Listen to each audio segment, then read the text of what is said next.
इयम् आकाशवाणी सम्प्रति वार्ताः श्रूयन्तां प्रवाचकः गणेश हेगडे।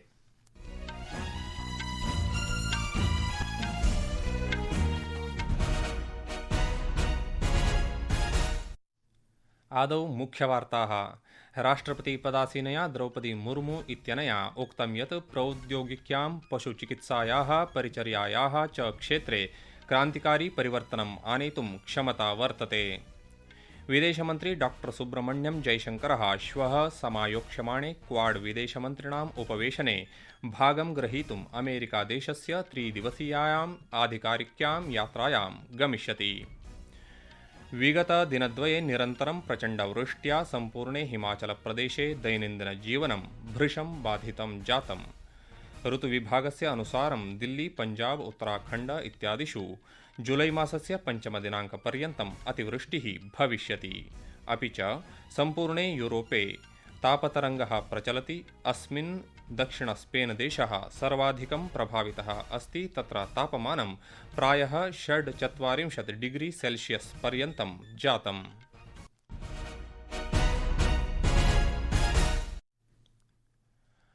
अथ वार्ताः विस्तरेण। राष्ट्रपतिपदासीनया द्रौपदी मुर्मू इत्यनया उक्तं यत् प्रौद्योगिक्यां पशुचिकित्सायाः परिचर्यायाः च क्षेत्रे क्रान्तिकारी परिवर्तनम् आनेतुं क्षमता वर्तते। अद्य उत्तरप्रदेशस्य बरेलीनगरे भारतीय पशुचिकित्सा संशोधन संस्थायाः 11तमं दीक्षान्तसमारोहं सम्बोधयन्ती द्रौपदी मुर्मुः प्रावोचत् यत् प्रौद्योगिक्याः उपयोगेन देशे सर्वत्र पशुचिकित्सा चिकित्सालयाः सशक्ताः भवितुम् अर्हन्ति। राष्ट्रपतिः मुर्मुः प्रोक्तवती यत् जीनोम सम्पादनस्य भ्रूणस्थापन प्रौद्योगिक्याः कृत्रिमबुद्धेः च विश्लेषणम् इत्यादयः अस्मिन् क्षेत्रे क्रान्तिकारी परिवर्तनम् आनेतुं शक्नुवन्ति।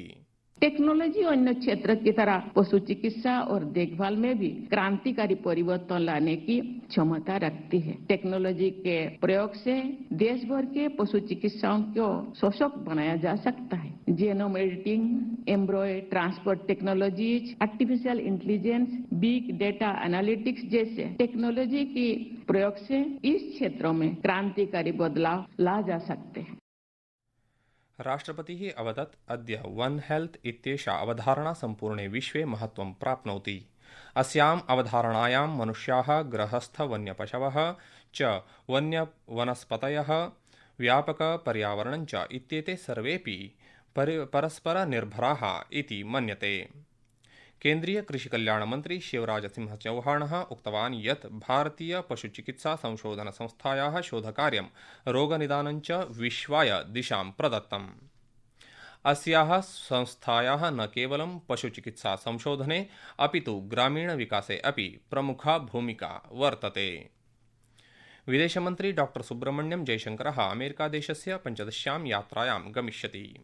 अमेरिकादेशीय विदेशमन्त्रिणः मार्को रूबियो इत्येतस्य निमन्त्रणे अद्य प्रभृति 3-दिवसीयायाम् आधिकारिक्यां यात्रायां डॉ जयशंकरः अद्य अमेरिकादेशं सम्प्राप्नोत्।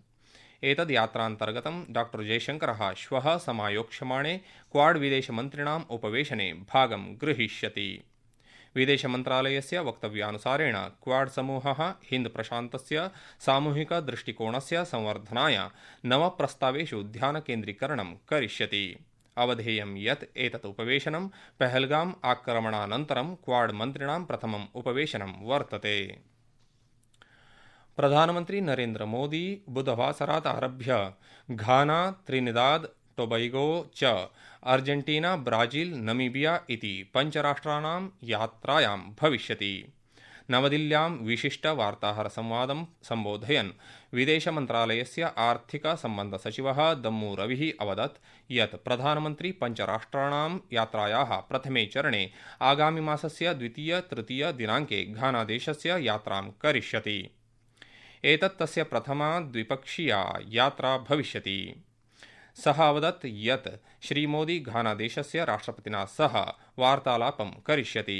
द्वयोः राष्ट्रयोः सशक्त द्विपक्षीय सहभागितायाः समीक्षा भविष्यति तथा च आर्थिक, ऊर्जा, रक्षा सहकार्यं, विकास सहकार्य सहभागितां च वर्धयितुं बहुविध चर्चा भविष्यति।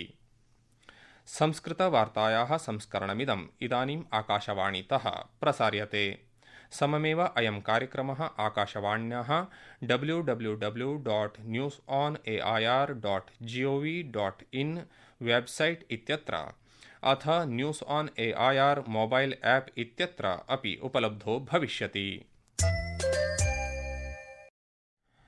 प्रधानमन्त्री श्री नरेन्द्र मोदी अद्य हूलदिवसावसरे आदिवासी समुदायस्य स्वतन्त्रता सेनानिभ्यः श्रद्धाञ्जलिं समार्पयत्। एकस्मिन् अन्तर्जालीय सन्देशे श्रीमोदी अवदत् यत् अयं दिवसः सर्वेभ्यः सीडो कान्हू चान्द भैरव फूलो झानो सहितानाम् आदिवासी समुदायानां स्वातन्त्र्यसेनानीनाम् अदम्य साहसस्य उल्लेखनीय शौर्यस्य च स्मरणं करोति। सः इदमपि प्रावोचत् यत् ते विदेशीयशासनविरुद्धं युद्धं कुर्वन्तः स्वप्राणान् त्यक्तवन्तः तेषां वीरतायाः गाथा राष्ट्रस्य प्रत्येकं जनं सन्ततिं च प्रेरयिष्यति इति। तेलंगाना राज्यस्य संगारेड्डी मण्डले एकस्मिन् बृहद् रासायनिक औद्योगिक एकक विस्फोटघटनायां 12 श्रमिकाः मृताः 26 जनाः व्रणिताः अभवन्। एतेन विस्फोटेन विशालः अग्निः उत्पन्नः येनाग्निना सिगाची केमिकल्स् इति परिसरः आक्रान्तो अभवत्। राष्ट्रिय आपदोद्धारदलेन राज्य आपदोद्धारदलेन च मिलित्वा स्थानीय प्रशासनस्य सहयोगेन च रक्षाकार्यं प्रचलति। राज्यस्य श्रममन्त्री विवेक वेङ्कटस्वामी उक्तवान् यत् घटनायाः कारणान्वेषणं प्रचलति। मुख्यमंत्री रेवंत रेड्डी आहतानां कृते उत्तमचिकित्साय सहायतां दातुम् अधिकारिभ्यः निर्देशं दत्तवान्। राष्ट्रपति पदासीना द्रौपदी मुर्मुः एवं प्रधानमंत्री नरेन्द्र मोदी अस्यां घटनायां पीडितानां कृते शोकसंवेदनाः प्रकटितवन्तौ। अन्तर्जालीय सन्देशे राष्ट्रपति मुर्मुना उक्तं यत् सा दुःखदघटनायाः विषये अतीव दुःखिता अस्ति। शोकग्रस्त परिवारेभ्यः सा समर्थनं प्रकटितवती। सा आहतानां शीघ्रं स्वस्थतायै प्रार्थनां कृतवती। श्रीमोदिना प्रधानमन्त्री राष्ट्रिय आपदुद्धारकोषात् प्रत्येकस्य मृतस्य निकटजनानां कृते अनुग्रहराशिरूपेण 2,00,000, दुर्घटनायां व्रणितानां कृते 50,000 च अनुग्रहः घोषितः। वित्तमन्त्री निर्मला सीतारामन् वर्या जुलै मासस्य 5 दिनाङ्कपर्यन्तं स्पेन् पोर्तुगाल ब्राजील देशानाम् आधिकारिकयात्रायां वर्तते। स्पेन् देशस्य यात्रायाः समये मन्त्री संयुक्तराष्ट्रसङ्घेन आयोजिते विकासाय वित्तपोषणम् इत्यस्मिन् विषये चतुर्थे अन्ताराष्ट्रियसम्मेलने FFD4 इत्यस्मिन् भागं गृहीत्वा स्ववक्तव्यं दास्यति। सम्मेलने नूतनानां विषयाणां तथा च स्थायि विकासलक्ष्याणां पूर्णतया कार्यान्वयनस्य तत्कालीन आवश्यकता, अन्ताराष्ट्रिय वित्तीय संरचनायाः पुनरुत्थानस्य च समर्थनं भविष्यति। विगतदिनद्वये निरन्तरं प्रचण्डवृष्ट्या सम्पूर्णे हिमाचलप्रदेशे दैनन्दिनजीवनं भृशं बाधितं जातम्। राज्यस्य विभिन्नेभ्यः भागेभ्यः नदीषु जलस्तरस्य संवर्धनस्य, भूस्खलनस्य, भवनानां पतनस्य च घटनाः घटिताः सन्ति। प्रशासनेन जनेभ्यः सतर्कतायाः आग्रहः कृतः। अत्यधिकवृष्टेः पूर्वानुमानस्य कारणात् भूस्खलनस्य च सम्भावनायाः कारणात् च अद्य हिमाचलस्य 4 मण्डलानां सर्वाः शैक्षणिकसंस्थाः अद्य पिहिताः सन्ति। भारतीय ऋतुविज्ञान विभागेन अद्य झारखण्डस्य पृथक् पृथक् स्थानेषु अतिवृष्टेः तथा च शनिवासरपर्यन्तम् ओडिशा, बिहार, मध्यप्रदेश, छत्तीसगढ़ इत्येतेषु पृथक् पृथक् स्थानेषु अतिवृष्टेः सम्भावना प्रकटिता वर्तते। ऋतुविभागस्य अनुसारम् अद्य चण्डीगढ़, दिल्ली, हिमाचलप्रदेश, कोङ्कण, गोवा, महाराष्ट्र, पंजाब, उत्तरप्रदेश, उत्तराखण्ड, विदर्भ इत्यादिषु अपि एतादृशाः परिस्थितयः भविष्यन्ति। सम्पूर्णे यूरोपे तापतरङ्गः प्रचलति। तत्र अधुना तापमानं नूतनं स्तरं च स्पृशति। स्वास्थ्यसञ्चेतनाः वन्याग्निः च प्रवर्तयन्ति। अस्मिन् दक्षिण स्पेन् देशः सर्वाधिकं प्रभावितः अस्ति, यत्र तापमानं प्रायः 46 डिग्री सेल्सियस् पर्यन्तं जातम्, यत् जून् मासस्य अधुना यावत् सर्वाधिकं तापमानं वर्तते। पोर्तुगाल, इटली, क्रोएशिया देशानां केषुचित् भागेषु रेड् अलर्ट् सञ्चेतना प्रसारिता वर्तते इति वार्ताः।